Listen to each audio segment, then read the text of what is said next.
My name is Tina Zhou. I'm from the Systems Architecture Lab. Before I start, I have to acknowledge my colleague, Manisha Gajbe, who is supposed to be here since last Sunday. So yesterday, she went as far as took off to Sydney, flew an hour, and the plane turned around. So she's still trying to make her way, so please, hopefully today, but we really don't know.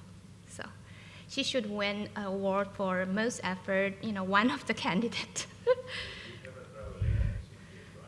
People in one way or other. My Multicore World Travel Agency will take care of her.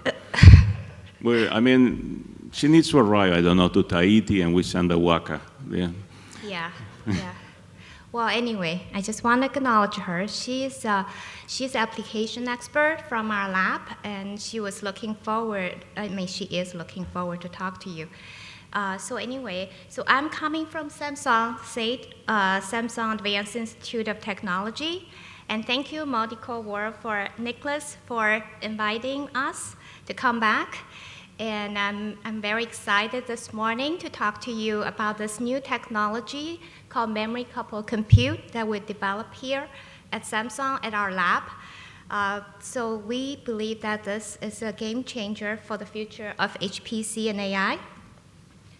So a quick acknowledgement, this presentation, some of you may have seen some form of it, is made in collaboration with all my colleagues from the lab, and this number is actually keep growing and probably not complete. So a little bit about our lab, the Systems Architecture Lab. So it's newly founded. If you have not heard it, it's founded last year, April, so it's not a year yet. So Samsung founded this lab with a vision to develop the most innovative technology for the future of HPC and AI system, and mostly focus on AI training, and specifically focus on data movements. So our strategy, as we said, is to break through the memory wall and the communication wall. And I will be sharing my thoughts in this presentation, our thoughts on this, as well as the technology that we're developing.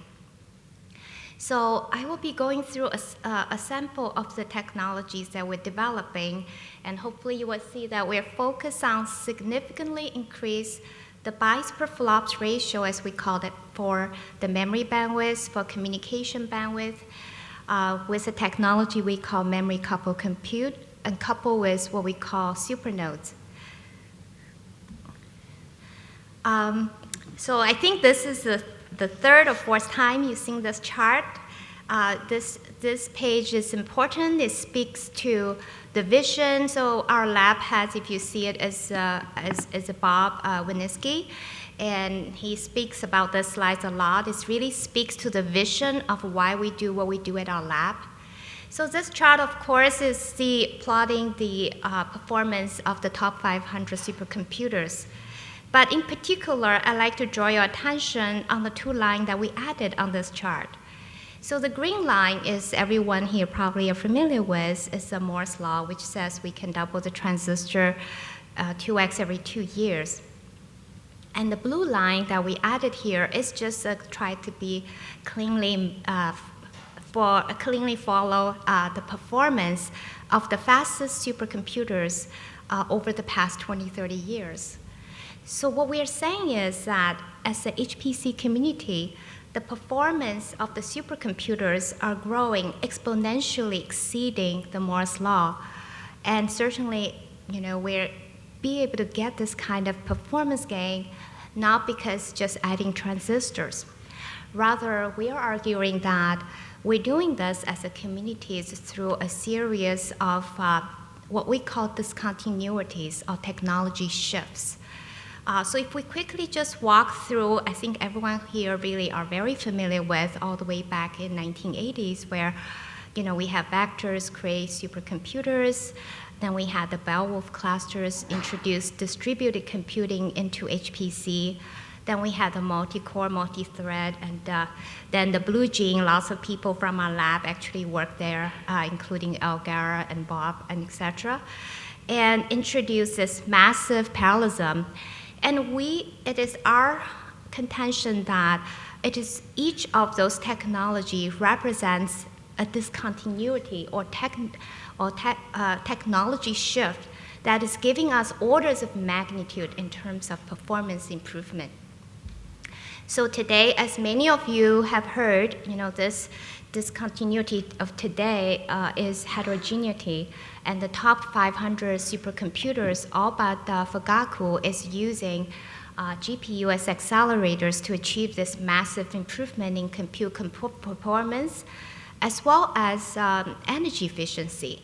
I will mention that a little bit later also is notice that the Green 500 is measuring the energy efficiency of HPL application with a compute-bound application many of you are familiar with. So it is our vision and it's our belief at our lab that we believe that the heterogeneity get us to the exascale era. And we believe that for post-exascale era, that next discontinuity is what we call memory coupled compute that we're developing here at our lab. We believe that this technology, by tight coupling of compute with memory and communication, is going to give us the next orders of magnitude of improvement for application that is for real-world application. And we'll talk more about this, that to keep us on this growth chart. So I think a number of you have seen some form, shape of this chart, so I'll quickly go over it. So next few slides, what I'm attempt to do is really talk about, before I get to the technology portion, I like to talk about a few aspects of what we call communication wall, what we call memory wall, because those are important aspects that we are addressing, try to be addressing with our technology. So the word of memory wall, I look it up, it's actually first coined back in 1994 by the pair of Wolf and McGee. That's some 30 years ago, right?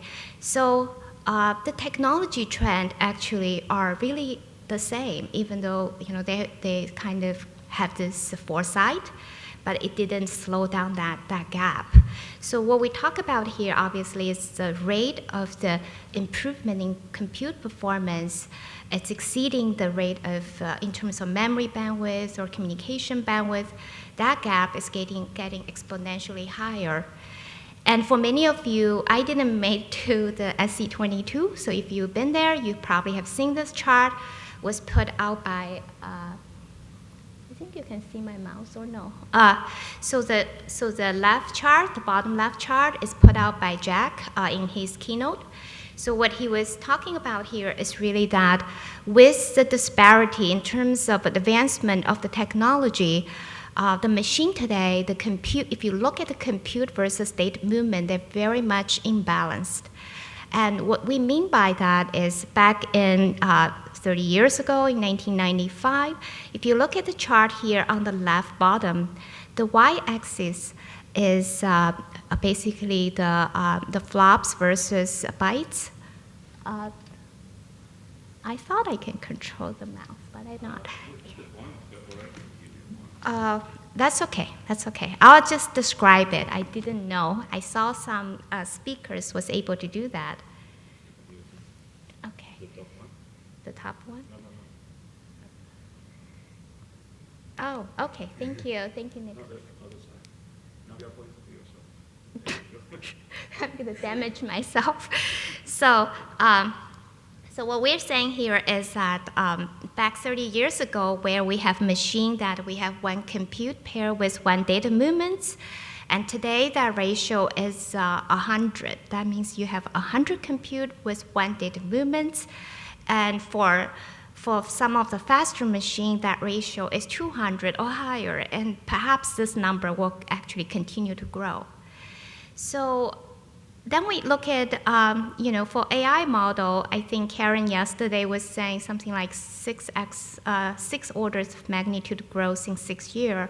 So I'm not going to repeat here. So basically the AI model, if we look at transformer model, the size growth are just extraordinary, but the technology to store the data or to feed the model, they are really not moving by much.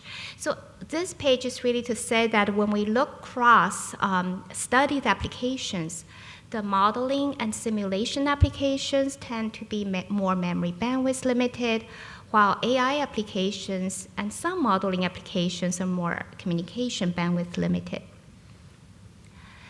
So as I said, so we talk about the technology. So, just for folks, most folks understand this really well. And just for completeness, so what we're saying here is that the technology trend basically translates directly to the application performance. So let me quickly just point to you the bottom of this chart. So this is a study done in 2018 where study a range of the HPC applications with various memory bandwidth usage, starting from where you have the compute-intensive application like HPL, compute-bound, all the way to HPCG, which is sort of the post-child for memory-bound. So if I can point you to that, you point your attention to the bottom. So what the bottom here is showing that the paper showed that the memory bandwidth utilization on different burst granularity for those applications during the entire execution time. So what that's telling us is an application like HPL, which is compute-bound, interestingly, it's still spending 20% of its time in this utilizing 40% or higher versus the maximum available bandwidth of the system. So in computer architecture, we know that when you're in that band, what's going to happen is your memory access, your concurrent memory access, it will start to collide. And your memory access time is going to start to get longer, right? Your latency is getting longer. And then quickly move to all the way to the left edge. When you have HPCG, what happened is it is 100% of your time you're spending in these phases where you're using up 80 to 100% of the maximum bandwidth. And therefore there, your memory access, concurrent memory access are just colliding and stalling, and your latency are getting exponentially higher. So if you remember back where last year when we saw the SPR with HBM machine, you will see that even you run HPL application on it, you will get performance improvement. And if you run a really memory band application on it, you will get a few X in terms of performance. So memory bandwidth translate to application performance. So for the time, say I want to keep behave in the time. So this page is talking about another aspect. So this one is really just to talk about that as we developing our new technology to address the memory bandwidth problem, we want also understand that the memory latency is important. So this is just some example of the ML algorithm as well as HPC application like Lulash that, for example, are spending 85 to 90% of its execution time just to bring the data into the various hierarchy of the cache, different level of the cache and memory. So we want to make sure that the memory latency is also important. All right, so we talk about the bandwidth, we talk about the latency. So what about the energy cost? I do hear, yesterday this number of speakers talk about this as well.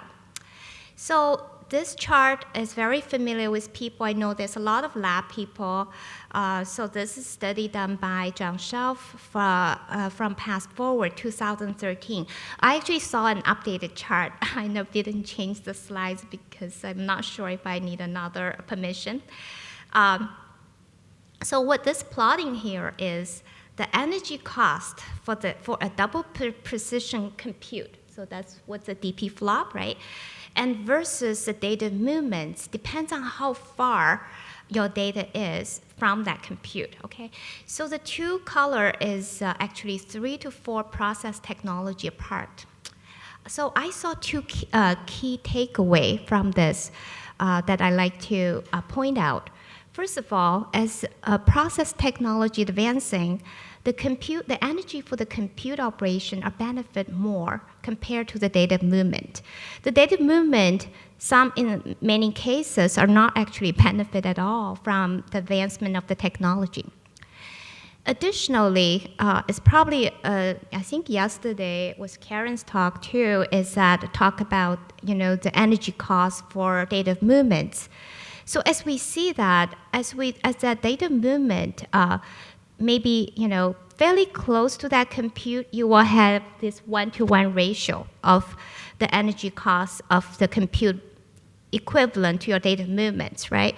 So, but as you move further, further even within the die and off the die or into your off the package and into the network, that energy cost is definitely orders of magnitude higher. So what we're saying here is that if we have a machine that is very energy efficient for running HPL application, that's not the same to say this machine is energy efficient if you're running an application that is memory bound, needs lots of data exchange, etc., right? So what we're saying is what we're working on, the memory coupled compute, is really to address this gap. So this page really brings back to where I talked about at the beginning. The chart on the top probably looked very familiar to you if you were in Jack's talk in SC22. So I like to draw your attention to on the very simple table I put on the bottom here. So here I just put very plainly a table where lists the top 5 machine of the supercomputer today. And the first column is peak performance. People here understand well that is the theoretical paper performance the machine is capable of. And then the next 2 columns is the HPL realized performance, as well as that performance as a percentage of the theoretical performance. Then followed by the same thing for HPCG. So first of all, we understand that the top machine frontier, to get to the 65% of efficiency, it may not sound the highest for some of you. However, I would have to say this is an extremely difficult and extremely extraordinary feat to be able to do that. Just look at the number of cores, right? It's running on 7.7 million cores. Jim talks about that a lot yesterday in his presentation, a number of people from the lab. And that's how it gets us from the 1.7 exaflop, the theoretical theoretical capability to actually have real performance of 1.1 exaflop. And that gets us to cross that historical line of exaflop. And then we look at the same machine, what happened when we run on HPCG application, which is memory bound extreme. So that efficiency, as Jack pointed out, is 0.8%. Matter of fact, if you think that number is low, just look at the rest of the machine. They're about the same. And I think for the reason, some of the simplistic reason for the previous slides, but it does hopefully offer you some insights why, right? So that gets us 14 petaflops. For machine like Frontier. And notice that the Fugaku actually is kind of breaking the trend a bit to get to 3%. And we know that Fugaku is the only machine that does not have accelerator and is known for its well-balanced machine. So that is back to where I said at the beginning, where exaflop is dominated by compute, and we believe, it's our lab, we believe that post-Exascale era, and a lot of you probably agree that it's going to be dominated by data movement. So the next is, I'm going to walk you through. This is a sample of the technology that we're developing here at Samsung. There's a reason that I picked those. I'll be just briefly going through the HBM 2.5D technology, then the PIM technology. I know some people here knows it, like I think Andrew's company, they were talking about they're working with the PIM team. And then I'll get to the memory coupled compute, which is the theme of this talk. You will see that there is some kind of inherent connection to what how we evolve and settle on memory-coupled compute technology. So the first one is the HBM 2.5D packaging, and you saw this picture yesterday. I think it's in Karen's talk as well. So the 2.5D HBM, we know that in HPC community, we've been using HBM memory to provide us with this much improved memory bandwidth, etc. Right? So that is just for people who perhaps seen this, is to the 2.5D is referring to where we have the HBM stack, then we have the SoC, and they are connected by this layer called interposer, and they actually are on the same package. They're co-packaged. So the reason that we in HPC high performance community is using that is because it's really providing us 10 times or higher memory bandwidth compared to the DDR, the old 2D, not old, there's a lot of compute still using that, is the 2D DDR form factor. And then it's providing 4x or higher. It's not listed here, but in terms of energy efficiency. One thing I like to point out here is in this form factor, we really like the ability to have flexible system on chip. What we mean is that in this form factor, we have the ability to build flexible SoCs. We can put CPUs, GPUs with accelerators, anything we want. And that's in terms of providing the capability of general compute are important. Now, what is the limitation of this as we see it? We want to work on it is that, one is that we believe that the data movements in this form factor is certainly are too long still. We think we can improve on it. So in order for the data to move between the memory to the data, to the processor, we have to go off die, and we have to go through the I/O layer. We have to go through the SerDes. Many of you know how power hungry the area cost is for SerDes. And so we think we can improve upon it. The other thing that you heard this already yesterday is that, so a lot of people say, well, I want more HBM bandwidth, so I'm just going to put more HBM stack, right? So you see this, that's this form factor. So what we're seeing, however, is that a lot of times you cannot just put as much memory bandwidth as you want because you're going to be limited by the pins that are available on that SoC. So you're kind of in that bound between the compute and memory. And additionally, that what you perhaps have heard is they call shoreline. Okay, so we want to be able to improve on those limits. So next, I'll quickly go through the PIM technology. The PIM stands for processing in memory. So processing in memory is when this is actually a lot of academia. I know there's a lot of people from university. They have studied it. A lot of company, they have done research on it. But Samsung is really the pioneer, meaning that the first one to actually build a silicon prototype.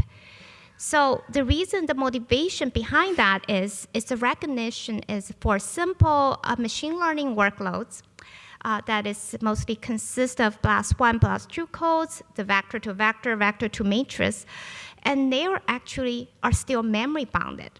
And additionally, they have computation, perhaps it's very simple. It has simple add, simple reduction, simple multiplier, and simple MAC.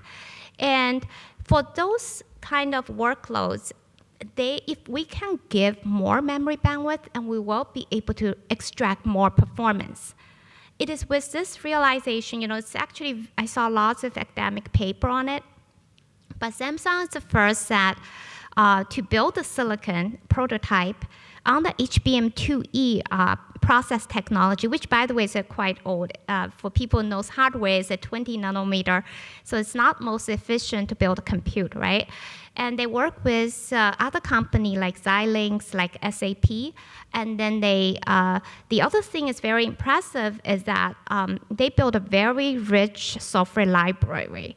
and including runtime as well. And what they do is then they test this performance of this prototype and then publish the results. So this paper, which has lots of detailed information for people to study on it. But very quickly for this presentation, what I like to point out is, so the PIM is actually building the ALU units. So in the paper, it's called PCUs, programmable compute units. So the compute are literally inside the memory banks.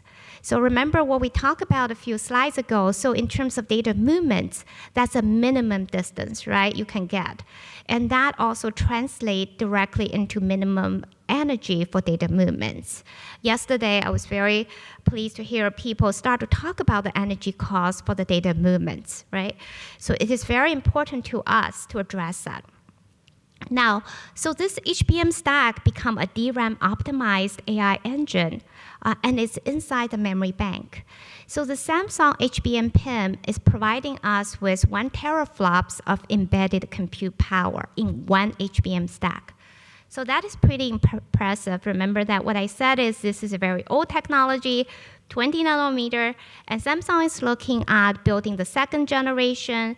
They're looking to prototype this. They're also looking for putting this processing in memory into other memory technologies such as DDR, LPDDR. I think it's on their website. They're really committed to bring processor in memory. So in terms of software, I just mentioned that they have software library that will intercept directly into the existing machine learning framework, PyTorch, Tensor, and for an average program user, you don't have to know PIM, nor do you have to know how PIM works. And basically, the Samsung library will recognize, will pick out those loops, will run on PIM without you even knowing it, right? So Samsung definitely is aware of the ease of use for the users. So it's all good, right, for PIM that we talk about here. So what are the constraints? Why we're talking about develop this new technology? So what we see is this PIM HBM is really it's limited the way that the Samsung's thinking is to have it behave just like a HBM. So that means that this PIM operation, which is controlled by the standard DRAM read-write commands, and those has to follow what we say JEDEC standard, which is set by the consortium of the HBM consortium, the DRAM Technology Consortium. So that means those read-write operation has to be synchronous, has to be locksteps, and has to meet signaling as well as latency requirements set by the standard. And what that means is this PIM accelerator is not quite, it's not general computing. And that's the limitation we believe it's important to address. So the other thing is that because we make the data movement minimum, then what happened? What happened here is we have to take out some of the memory capacity in order to put the compute in its place. So essentially, this 8 gig by HBM2 stack, we have to take out 2 gigabyte of the memory capacity to trade that with computation, which we don't want to. We want to have compute, we want to have memory capacity is equally important. So that leads to the memory coupled compute that we're talking about here today. So we believe that this memory coupled compute is really bringing the integration of the 2.5D to the next level. Now, many of you have heard about various forms of the 3D packaging. We heard about what Karen talked about, the photonics, right? We also heard about Intel doing 3D, which is focused on modularity. We heard of Vcache from AMD. They're doing for different purpose and have different constraints. So what we talk about here is true 3D stacking of HBM memory with compute. I know some companies probably in some kind of race, but we are in Samsung, it's very dedicated to make this are working on this technology. So what does this technology are giving us? I kind of alluded to this earlier. So the first thing is when we change from, yes. Sorry. No, I mean the other button. Yeah. The other button. Turn it around. Sorry. There you go. Yeah. So as we point out earlier, where we say that we want the data movement, we like the data movement distance to be further reduced, and that is what we're able to achieve with the 3D stacking. So that also brings us a benefit of energy. How much energy? So there's a study done here. That this chart is showing that about 2/3 of the energy costs for the data movements in the 2.5D are spending on those interlayers, are spending on the PHY, the 30s for the processor die, and we believe we can harvest most of that. So we are aiming at saving 2/3 of the energy for these data movements with this new form factor. So the other target, there's a number of targets that I'm going to walk you through. That there's certainly a lot more, right? So one thing is we try to do is to have this fine-grained power sharing between the compute and memory. And then what's the other thing that I alluded earlier is that the PIM is great, but we really want to do general purpose compute. And that is something we want to do. So with the 3D packaging, we'll be able to do that. As a matter of fact, we're doing very actively working on looking at basically, looking into energy efficient cores. Energy efficiency is one of the top northern star, if you will, that we are looking at, and AI accelerators. So whatever it is, what I want to point out is that we have that flexibility. So the other thing, the capability of this 3D packaging giving us perhaps is the most important one, is that in this configuration, it's going to give us this highly configurable bytes per flops. So I like to make a statement here to say that at the beginning, if you remember I said, we want to be able to provide much higher bytes per flops in terms of memory bandwidth compared to today's exascale machine. And this configuration turned out to be very configurable, and we'll be able to do that. So I think I mentioned some aspects of how we plan to attack the memory wall. And it's equally important that we want to be able to attacking the communication wall, and especially, as we said earlier, for those AI applications. So by that, it turned out that there's one more thing I'd like to mention. So in this 3D packaging form factor, it turned out that from hardware point of view, it's actually going to free up the shoreline of this package more so than the 2.5D. How much more? We think it's, we're looking at it's about 2 to 3x more of the shoreline. So we are intent to fully utilize that advantage to attack the communication wall. So by that, what I mean is that we are actively investigating and develop innovative technology to build this custom fabric. And this custom supernode fabric, that's what we call it. So this is, this picture is very sort of high level, but the intention is to actually using this custom fabric to connect hundreds, maybe even low thousands of this, what we call MCC memory coupled compute building blocks. And what it does is it's really trying to form for application to be able to run on this and to be able to see very high bandwidth and very low latency and in a very scalable domain. So, I can cover a little, so first of all, I apologize that a lot of those information may seem high level. It's because it's, the other technology, the HBM and the PIM is well documented, and this technology is proprietary. Some people in this room have heard more detailed NDA version of it, and I think Samsung, like our lab, is very open to have sort of an NDA discussion with co-travelers. People may be interested in. We're certainly looking for, want to hear more feedback, but just to, stay that out, because that's how I feel. I want to show you more information than I could.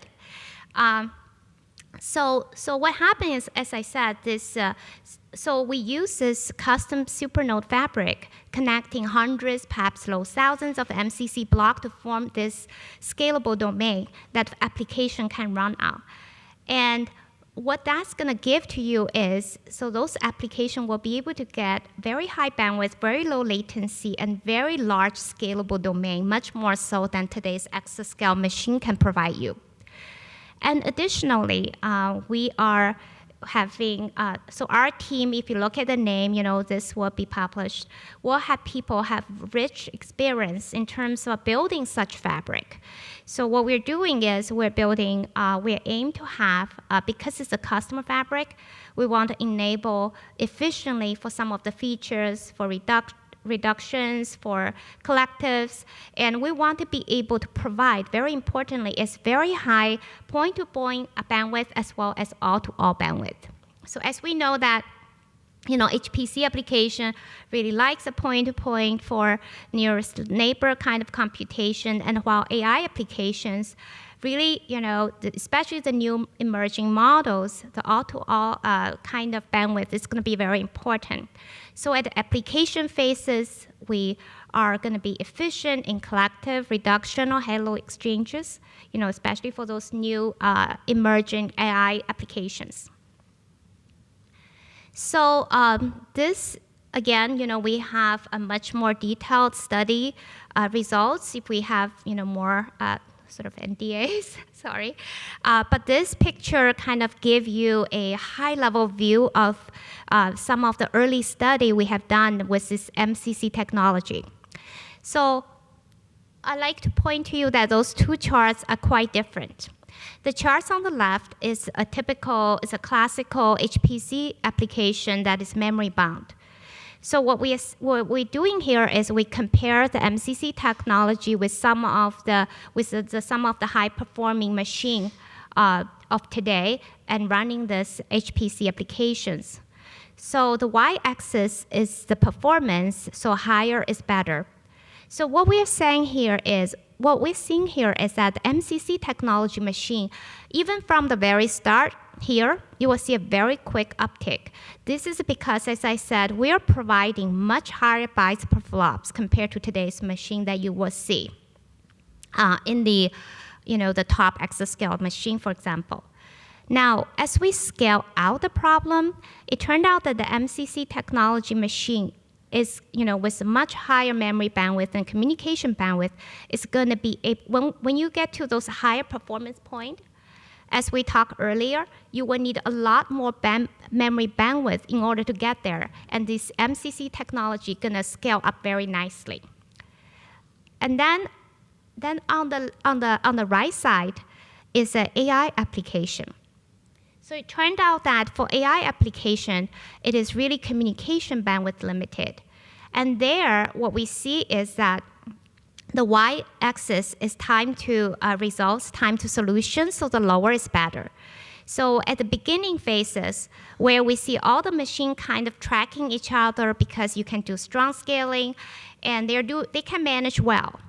But when you get to, say, very high performance, like 100 petaflops, what's happening there is that those other machines, the communication bandwidth will start to become bottleneck, while the MCC technology will start to outperform. And remember, we have the ability to do general computing in this form factor. If we add an AI accelerator with the MCC technology as a logical element, then we will be able to perform very well right from the start. So this brings me to the summary. I do have some other slides as a backup, but I hope that I just give you a very high overview. And I know that they are, unfortunately, Manisha is not here. She's the application expert of our lab. She was really looking forward to talk to anyone here who wants to, know more about application, what we're looking at, and software, etc. So hopefully I have give you a sort of a glimpse of what we try to do, as well as things matters to us. Energy the cost, I didn't talk about it, but that's something we're also working on. The cost, energy efficiency, the performance, the memory bandwidth, latency, etc. So we believe that, as we said, the post-exascale era will be dominated by data movements. I was really encouraged by what Jim, I thought it was very courageous to say that to get to Zetterflop, it's not about add 3 more zeros to HPL application. It's about bring real performance to application that matters to application developers. So that is our goal. And we also believe that Samsung is actually world leader in memory technology, in silicon technology. So I was actually surprised. I came from Intel. I joined September of last year. So it turned out that Samsung today is aimed to be the first one to get to 3 nanometer gate-all-around process ahead of everyone else in terms of competitors. So they're committed and they're backing. They are now, really backing with this new lab, the HPC labs that just formed last year that I talked to you about. So we believe that Samsung is the right place and it will position to drive this technology from visionary to reality. So we're looking for co-travelers. We're looking for people who wants to know more. I'll connect you with many of the experts from our lab, software side, application side, compiler side, OS side, and hardware side, right? So I represent the hardware side. We want to hear your thoughts, your feedback, and things you may want to see. So with that, thank you very much. Thank you very much. Just one word. Yes, thank you very much. Sorry, my bad. Just one word regarding Manisha. If she managed to arrive here, we can. Okay, so that's why we have Friday. We can do something called fireside chat on Friday, which I already had one with Ryo Jokota from Japan. So if someone is here, we can talk about that. Now, questions, please, if any. Yes, Dr. Jeffrey Wetter. There we are. Hi, I was just, well, there you go, standard predictive software stack. So that was my question is, could you cost of the... Right, well, that's pretty comprehensive. Is there, could you give us an idea? PIM has been around for a while, right? And so you're talking about PIM now? Are you asking PIM, about yeah, PIM? Okay. Offload to PIM and kind of the granularity you're thinking about being able to offload computation as well as what the programmer will see when they actually want to use that. So I want to first clarify, right? So PIM is not the purpose of this talk. So we're talking about the PIM because PIM is pre-exists before the lab even established. So when we look at the PIM, my talk is really focused on that. Compared to HBM technology that Samsung's developing, we want to improve the data movement. We want to bring the integration from 2.5D to 3D. And compared to PIM, we think PIM is great, but it doesn't provide your ability with general programming. So we want to tell you that we right now are really focused on working on the memory coupled compute technology at our lab. This is our lab. This is Samsung systems architecture lab, as well as the supernodes, which will provide you with this, the rich ability of general programming. So this is slides that Bob can talk half an hour about it, right? But to boil it down, he wants to say that we want to provide the standard, he said productivity. I have to use his words because that's not my area of expertise. So the key is that we recognize that this is a new architecture in that sense. Although when we say we want the compute to be closely coupled with memory, people here know that's not an exactly new concept, right? So what we want is, even though this architecture may be new somewhat, but productivity is the number one thing in terms of software. So the standard software stack, whether you're coming from HPC, AI, or data analytic, we will be able to provide that, as well as hopefully, the programmer can look at this page to say, recognize that's something they're familiar with, or something maybe is a close representation of what they're familiar with. And I know that Bob actually are giving public talk NDA talk, non-NDA talk about the software model. It's very important. Right now, I'm a little bit jealous because our team is growing like rapidly, exponentially. That's the word. It is. So I was the employee number 5 last September, and if you look at this list, right, that list is nowhere even complete at all. I say, I'm sorry, I just put a plus sign. But I would say that probably 3/4 of the people I'm seeing is all software. Yeah, we need to hire more hardware people too. Yeah. So